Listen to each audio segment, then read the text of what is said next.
Hasan Tantowi dalam muktamar dia kata, orang PAH ni kalau tak maki orang rasa tak puas.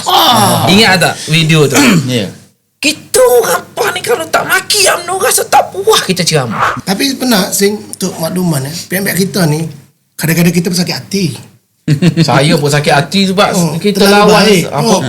kita lawan habis-habisan dulu. Kita lawan PAH lebih-lebih, tapi Kelantan ni segala makna kau boleh. Tetapi pihak-pihak kita ni mungkin di atas rasa tanggungjawab, termasuk Terengganu.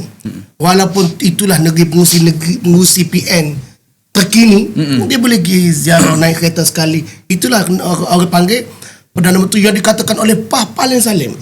Jadi hamba boleh katakan Perdana Menteri hari ni dia tak kira dah orang nak kata apa dia, orang baling batu kau, orang baling tahi kau, itu tak balik bunga, kena tanggungjawab. Kalaulah dia tu hanya fikir semata-mata kuasa, dia sekak semua ada dalam Kelantan tu, nak bayar gaji tak boleh sih.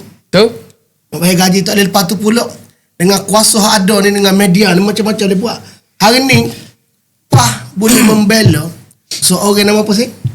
TikTokers Perempuan tu. TikTokers perempuan tu.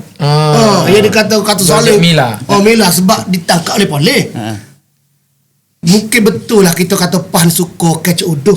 Dan orang catch uduh pun dibela. Jadi hamba ada baca lah status Kak Jam, rasa setuju dengan Kak Jam. Kalau betul lah nak bela dia tu, boleh dia bawa Tino Garik tu di sekolah itu ceramah tak petah kecek lagu tu. Agak-agak lagu mana? Pernah ke pemuda PAH satu ketika dahulu, Hasan Tantowi dalam muktamar dia kata, orang PAH ni kalau tak maki orang rasa tak puas. Ingat tak video tu? Ya.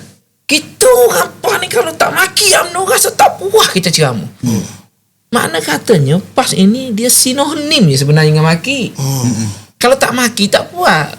Tahu lah Jemi, tahulah dia dalam PAS dulu. Dia bukan setakat maki. Kalau kamu menyamakan dengan binatang. Labeling itu memang padu lah. Yang kedua, menganyi dia tu jadi. Jadi. Kita sakit hati. Jadi bila ada orang lah betul, walaupun kata PMX, ya kita tidak kata PMX sempurna. PMX tidaklah baik, maha baik. Tapi kita kira sebagai seorang Perdana Menteri, dia melaksanakan tanggungjawabnya dengan baik.